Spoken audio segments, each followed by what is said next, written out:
The C-SPAN networks bring you long-form public affairs programming from the nation's capital and are a public service of your television provider. C-SPAN, created by cable. Good morning, Director Comey. Secretary Clinton said she never sent or received any classified information over her private email. Was that true? Our investigation found that there was classified information sent. So it was not true?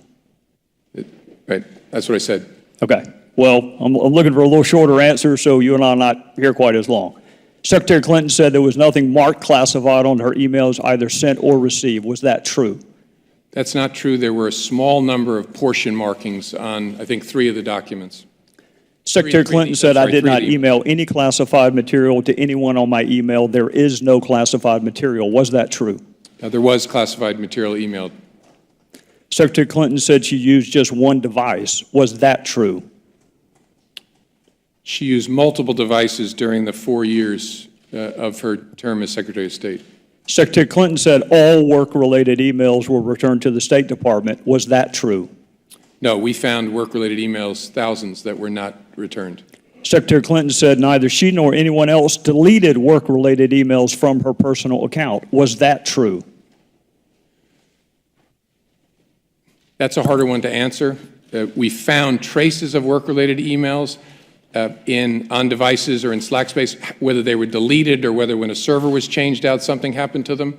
There's no doubt that there were work-related emails that were removed electronically from the email system.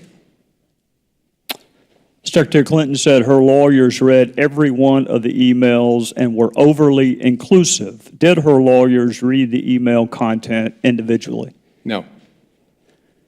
Well, in the interest of time, and because I have a plane to catch tomorrow afternoon, I'm not going to go through any more of the false statements, but I am going to ask you to put on your old hat.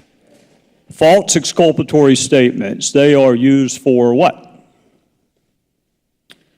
Well, either for a substantive prosecution or for evidence of intent in a criminal prosecution.